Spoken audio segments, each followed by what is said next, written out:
What is going on, guys? It's Reflex here, and I'm finally about to make this video, which, pardon the background noise if there is some, is because it's hot as shit in my room and I decided to turn on the air conditioner, and the air conditioner is pretty goddamn loud. But I finally am about to make this video. I've been putting it off because, to be honest, after beating The Last of Us Part 2, I honestly did not even know what to think of it. I couldn't tell if I liked it, if I didn't like it, if the emotions I was feeling about the game was because I liked it or because I didn't like it. It wasn't until I talked to my friend about the game that I finally finished it to where I think I know exactly where I am for the game, how I feel about it. And this isn't going to be a structured video where I'm just going to go through every little bitty thing, but it's just going to be talking about my experiences with the game. Now, obviously, spoilers ahead. Now, I would say my biggest gripe about this game is Abby. Now, it's not her as a character, it is how Naughty Dog introduced her. So obviously first impressions are everything, and they could have solved this issue, and I honestly feel like they could have fixed the game for a lot of people. But what they decided to do was an introduction to Abby was pretty much getting saved by Joel and then paying him back by murdering him. And to us that didn't know who Abby was at the time, we're like, what the fuck? You know, because Joel is a character that obviously we went through since The Last of Us Part 1. I really didn't have to say Part 1, but since The Last of Us, and you know, he's a fan favorite. And obviously, later on in the game, we start playing as Abby and understanding her backstory. But the problem with that is that at that point, we couldn't give two shits about Abby. We couldn't give a fuck about who Abby was at that point because she killed Joel. And yeah, once we figure out everything, was her actions justified? Yeah, but the way it was handled, no one cares. I feel like how it should have been was the game starts off, you're playing as Abby and you're having that exact same scene where she's looking for her dad. And then you find him, and it goes through that whole entire sequence where you find her dad dead. But what they could have did was mesh that scene together with the scene of Joel at the end of The Last of Us Part 1, where they could have meshed those together, where then it begins Joel, you know, showing him kill the doctor, which is Abby's dad, because we would know that if they would have did it this way, and then it would have faded in to Joel talking to Tommy about what took place. I feel like that could have been a way better way to, one, introduce Abby, make us feel why, you know, make us understand why she did what she did, because the way they handled it, I couldn't give two shits about Abby when it came down to it. I just couldn't. She killed Joel, and that's really, and to make matters worse, by the time we get to that backstory, she just already killed Jesse too. Jesse walked out, bang, and then Tommy's pretty much on the ground and being held up, and we're just like, man, what the hell is going on? Let me get back to this. Why am I seeing this? Because they give us a cliffhanger about like events are about to start taking place. It's about to go crazy. Then they give us Abby, and with us not caring about Abby, we also, instead of her backstory, we get another 3 days of Seattle gameplay, but through Abby's perspective. So that is a 5-hour plus the island battle with Lev and Abby. So that's a 5-hour trek of playing stuff that we don't give a fuck about.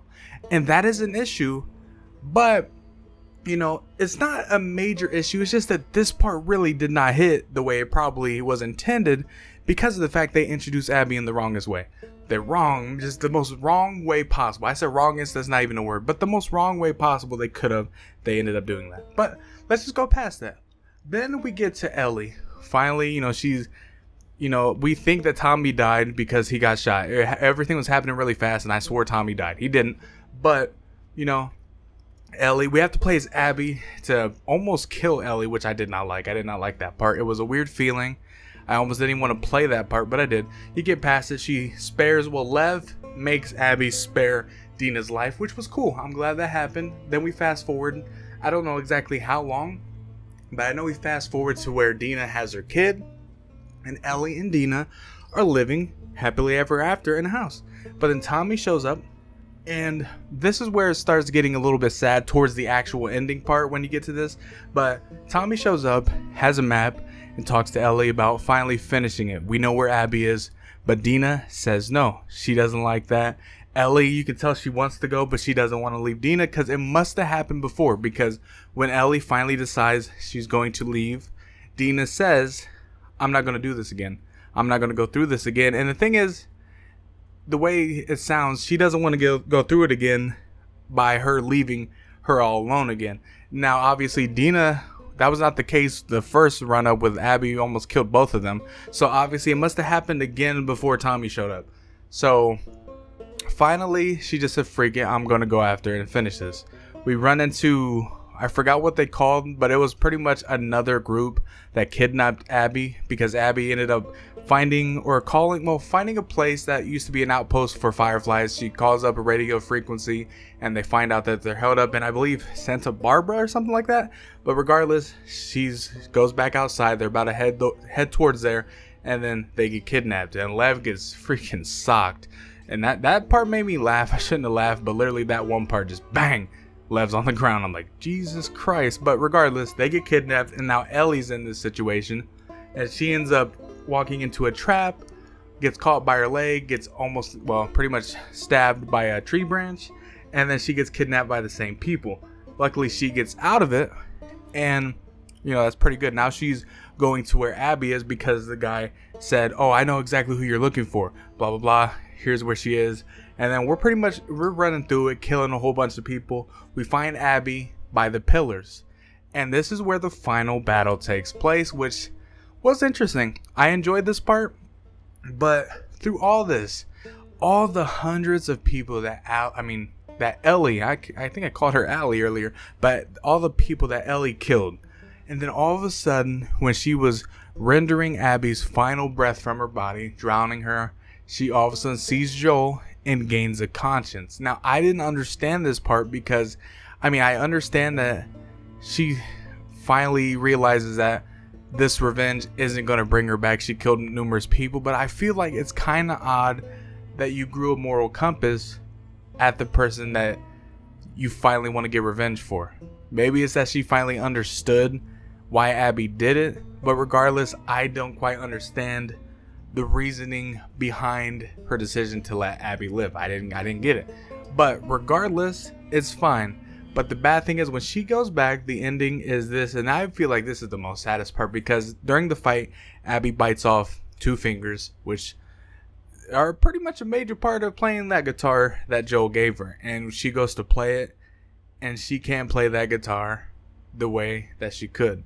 The lasting thing that she had of Joel was playing Joel's song and playing on that guitar, and now she cannot even play it the correct way that she learned how to play.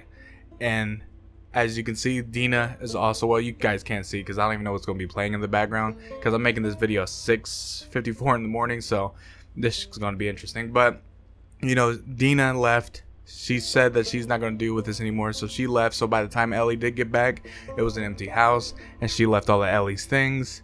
And then also, when you think about it, Tommy was not a happy man when it came to her deciding that she didn't want to go after Abby. And even if she did show her face back to Tommy, even then, she still didn't take care of Abby. And she could pull a Joel and tell Tommy that it's done, but in reality, that's not the case, and I don't think she'd be that person that would do that.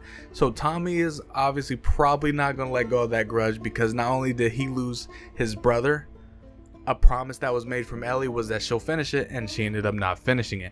Now, I don't have a problem with the story. I don't have a problem with the ending. I do think it's questionable that she did end up letting Abby live.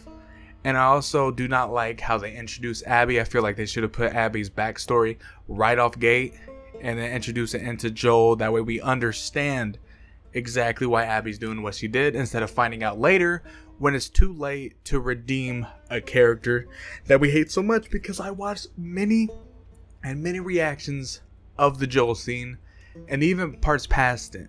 Afro Senju, C Reacts, PewDiePie, a whole bunch of people, even Omega Pro, like so many people I watched play this game, even people that really enjoy it. And there's some people that don't mind it, but I would say 95% of the fan base all say that Abby's character is irredeemable, and we do not care to even play this 5-hour trek of content playing as Abby. Because, I mean, I'm not gonna lie, I didn't care either. But if you add up all that, in my head, after finally talking about it with someone, I do still think the story is good.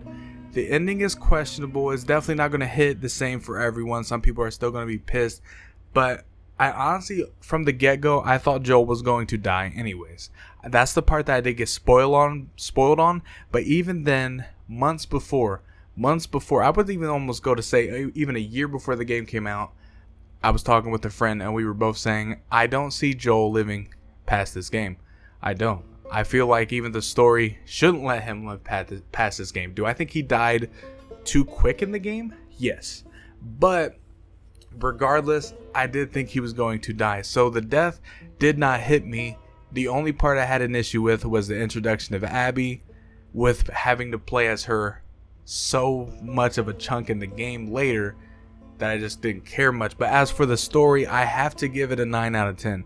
I have to give it a 9 out of 10 because even though some of the story did drag on and all this and that, I didn't mind the ending. I mean, obviously I felt it, like I said, I felt questionable about Ellie leaving Abby and letting her go, but it does set up the next game. And if they were to make a next game in the next 10 years, I do feel like, and you guys can look back on this video if Last of Us Part 3 comes out and that finish up the story, I feel like it would be Abby fighting the Fireflies, a doctor being found that could make the cure, and then Ellie somehow, some way, I don't understand how this would really work, but Ellie would find her way to those Fireflies, to that doctor, sacrifice herself for the cure to save the world, pretty much. That's how I think the next game would go.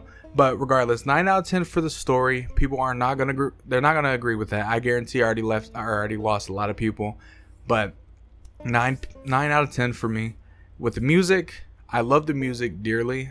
There's always, whether it was, a chase whether I'm running away from clickers, runners, whatever it may be, or even going into, scar territory, or just walking in general, hearing the guitar, whatever it may be, I always thought the music fit very well. I'm giving that a 10 out of 10. The voice acting, I didn't see anything wrong. And I don't want to sound like a broken record giving everything a 10 out of 10, but I do feel like this game was a very great game. And the voice acting was very good. Troy Baker did an amazing job for the flashbacks. Ashley Johnson did a very great job. Laura Bailey did a great job. Everyone that was involved did an amazing job. So I'm giving that a 10 out of 10. Then we got combat. Combat is interesting because, or I should just say gameplay. Gameplay is interesting because I really did enjoy the gameplay tremendously. But towards the zombie fights where I'm just getting in, in the previous game, you could be, well, if you choose to, if you're not a speedrunner, but if you choose to just play it casually, you could sneak past every single zombie. And, well, it was kind of needed. It's not that you could. It was kind of needed to sneak up on every single one and kill them. But in this game, I found myself at least playing as Abby when I decided to. When I just stopped caring about her character as a whole. I decided to just run through everything. And I realized that the dodging aspect of the game is extremely overpowered because I found myself fighting in hordes of zombies and not even getting touched because of the fact that you could literally, they hit you one at a time. So you could dodge, get a hit in, dodge, get a hit in, dodge, get a hit in, dodge, get a hit in, just rinse and repeat the whole entire time. So with that part did get a little bit of annoying, but that's just how I played. It was an exploit, but regardless, I think I'm going to give that at least a 9 out of 10. It's not going to be a 10 out of 10 because there is some glitches that do happen, and sometimes I feel like just it gets a little repetitive here and there. But overall, I still say 9 out of 10. So right now, I think that's it. I don't think there's another thing I can really rate this game on. But I do think, I guess replayability, there is the New Game Plus that you can do. So, if you choose to play it again, cool. But if you don't, it's fine. But I do believe that this game is a 9 out of 10. Do I think it's Game of the Year? I think it's up there with Final Fantasy VII. do I have one that's better than the other? I think Final Fantasy VII takes the cake for me. But there's plenty of other games to be released.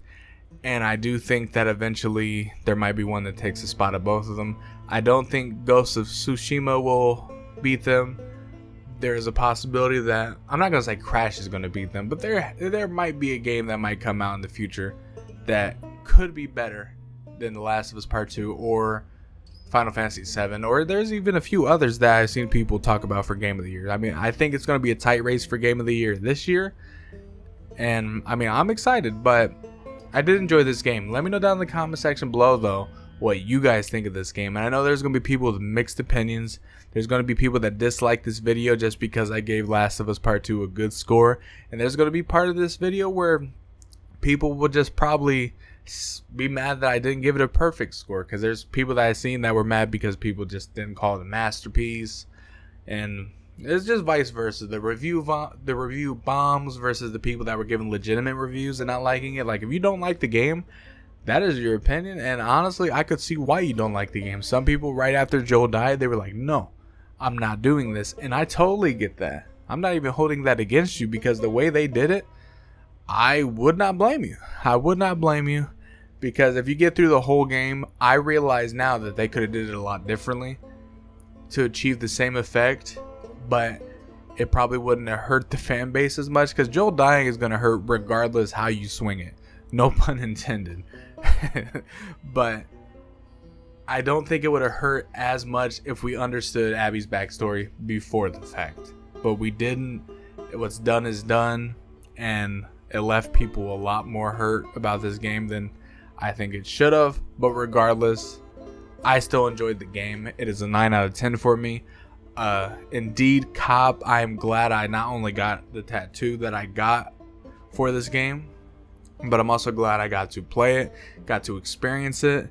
And this has been, like I said, this is the only game that I've ever played where I wasn't sure if I liked it or not. I literally was left dumbfounded when Joel died.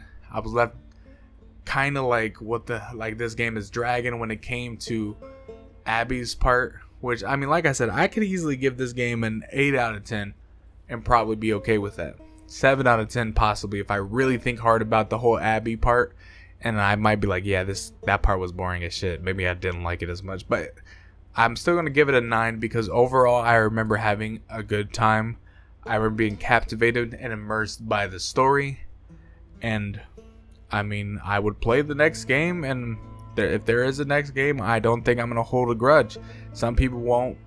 They don't even see this game as being canon, and I get that. But if they do make another one, I will definitely play it. But let me know down in the comment section below, like I said, what are your thoughts about this game? And if you guys did enjoy this video, leave a like, subscribe, and you guys know the drill. I will see you guys later.